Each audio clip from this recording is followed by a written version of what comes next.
Hey everybody, Jittery J here. Welcome to the channel. Hope everybody's having a great day so far. Up next, we're checking out Jim Gaffigan, and this is Growing Up Then versus Growing Up Now.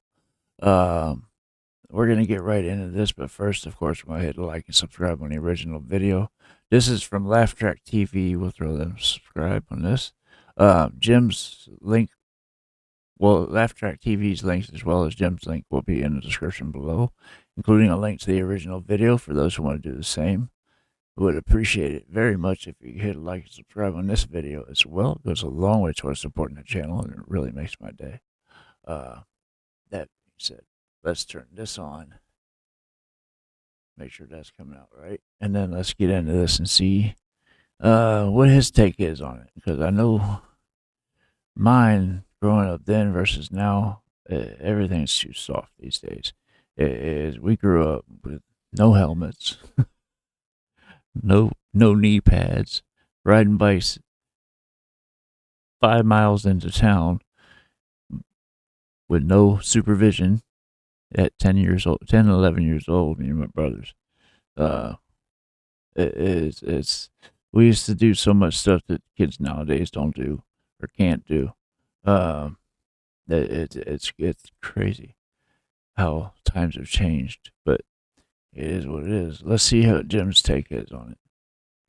It is wild how different the childhood my kids are having from the one I had. Like, I remember when I was 10 years old, my mom used to send me on errands. I remember one time she sent me to the grocery store with very specific instructions.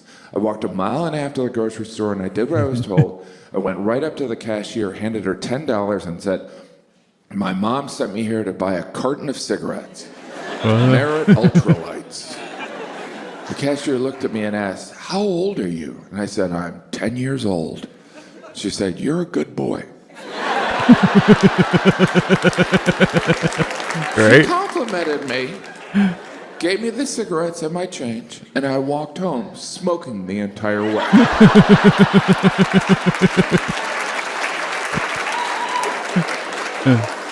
We used to send children on errands alone. Right? But now, after 25 years of Law & Order Special Victims Unit, we don't feel safe having them open a refrigerator. I used to like the independence, you know? I mean, I was definitely scared here and there. I was mostly afraid of grown-ups. Grown-ups were just these evil giants that somehow all knew each other. Right. I know your father. How? I held you as a baby. Why? My friends growing up were afraid of my dad. You know, my childhood best friend to this day is still afraid of my dad. My dad's been dead for 30 years. Yeah, I get that. We were all afraid of my dad, including the neighborhood kids. My dad was 6'4", almost 300 pounds, and built like a brick shithouse. He used to be a diesel mechanic whenever he wasn't locked up. And then he was 36 years old when he passed. Massive coronary. He dropped it, and if there'd been a paramedic sitting at the curb, they wouldn't have been able to save him. But it is what it is. Anyway,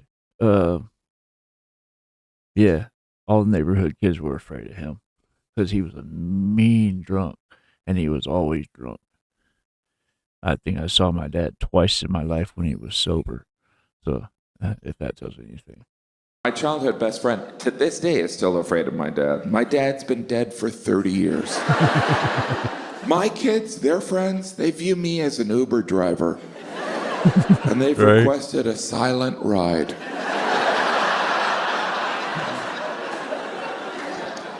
Can we turn down the music, Jim? I'll kill you. I know your parents. I'll kill them too.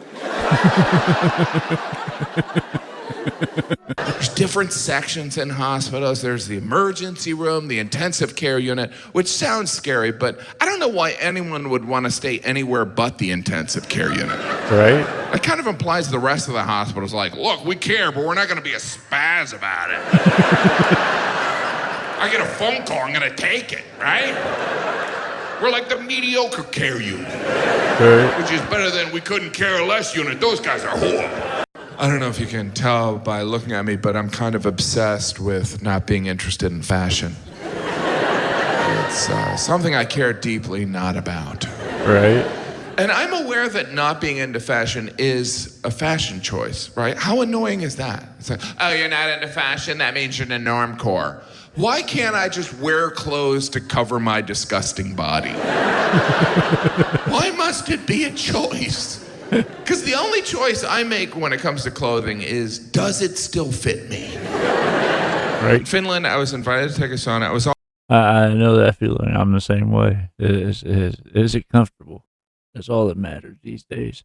In my older years, is it comfortable? If it's not comfortable, I get rid of it.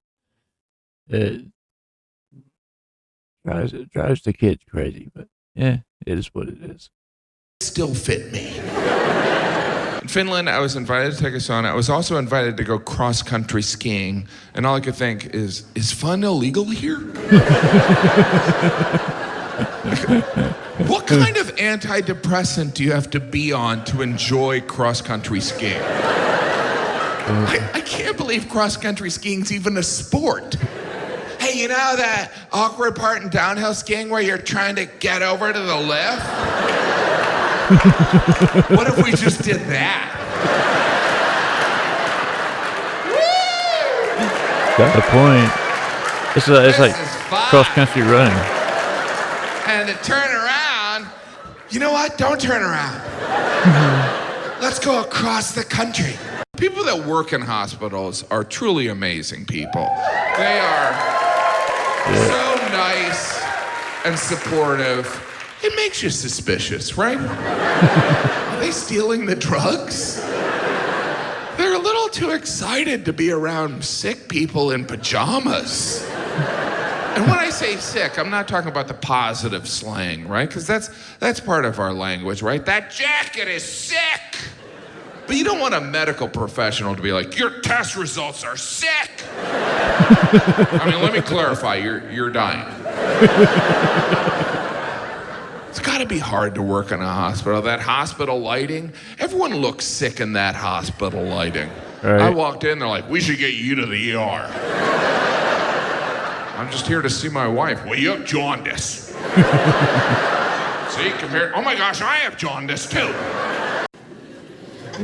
By the way, this is all prosthetic. After the show, it comes off. I just air it out. It's like, I feel so free when I get it off. You know what I mean? It's getting harder and harder to motivate to exercise. In your 20s, you're like, I want to be with someone physically fit, so I'll be physically fit. And then your 30s, you're like, I want to fight off aging. And then your 40s, you're like, it's over. And now I'm at the point where I look at morbidly obese people and I'm like, they seem happy. That's one way to live a life. I used to exercise to lose weight. Now I exercise so I can continue to fit in cars. Still a fitness goal. Right. I've been in better shape in my life.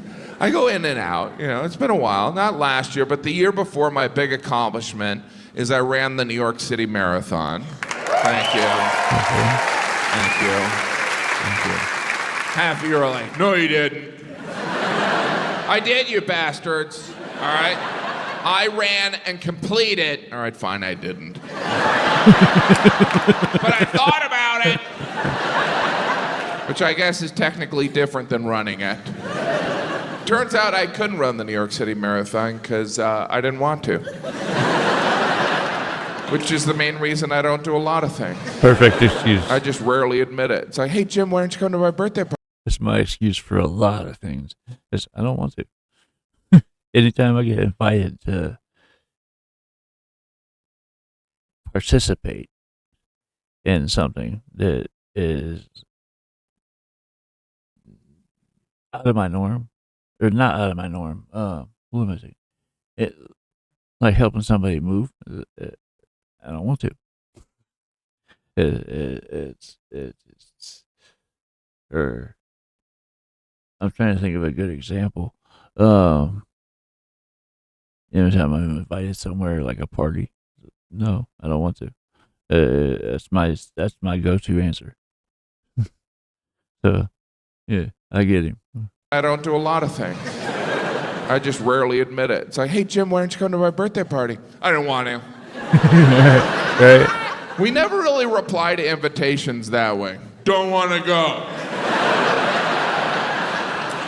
Completely available, just not interested.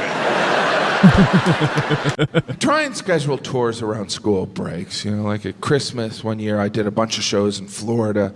My wife and kids came down. My wife's family also came down because they didn't want us to have a good time. I'm kidding. I love my wife's family. Did that sound believable? I do love them. They're my in-laws.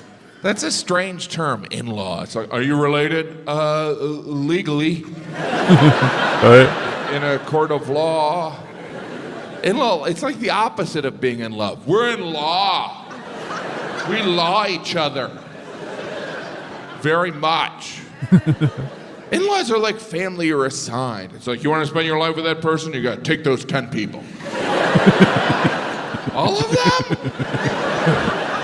My only issue with my in-laws is there's too many of them.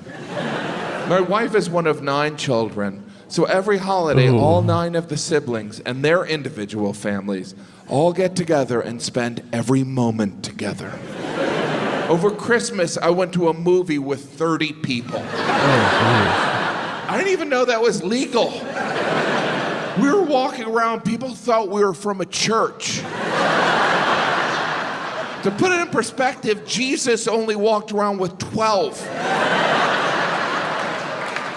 I learned very quickly, I don't want to do anything with 30 people. If I was on the Titanic and the last rescue boat was filled with 30 people, I'd be like, you guys go ahead. I don't want to be there when you're trying to decide where to eat lunch. Often it was more than 30 people, because sometimes those 30 people will invite other people. So you'll have conversations and someone will be like, I'm your wife's uncle's best friend.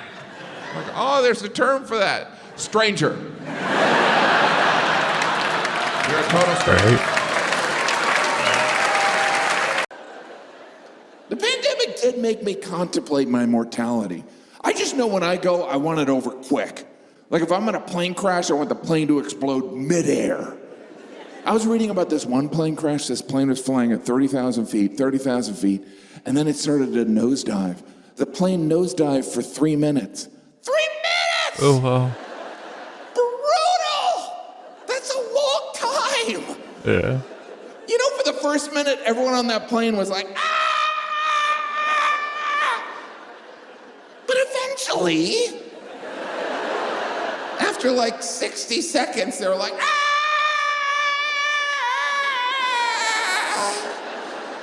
Does anyone have any water? I didn't really pace out my dying scream. 3 minutes, that's a long time. You know, someone on that plane rang the flight attendant button. Ding! Do you know how long till we crash? Does this mean I can get a free drink? That's long enough for passengers to get on each other's nerves. Right. When you scream, can you not grab my armrest? Look, I'll kill you before we even crash. Maybe the pilot came over the intercom. Hey, everyone, it's your captain here. Just wanted to thank you for choosing to fly with us. Special shout out to our silver medallion members. You would have earned 2,000 miles on today's flight, but it looks like we're not going to quite reach 700. Our flight attendant Betty's been with the airline for 31 years, and it appears today is her last day. You can go ahead and take your phone off of airplane mode. Heck, I've taken the plane off of airplane mode. At this point, we're just a metal box hurling towards the earth. We should have you back on the ground in about 7 seconds. Is that too dark? It's gonna get worse. Right? This is good. Oh, I thought there'd be more in there about the differences between growing up then and growing up now. I thought there'd be more of that, but this is still good. Uh, he's funny. He's very funny. At least I thought so. I would love to hear your guys' thoughts on this one in the comments down below. Let me know what else I'm missing. I will get there as soon as I possibly can. If you are still here and haven't done so yet, please hit the like and subscribe buttons before you go. It goes a long way towards supporting the channel and helping it grow. That being said, that is just about going to do it for this video. It is off to the next one for me. I hope you guys enjoyed watching this with me, and I hope to see you on the next one. Love you guys. Peace.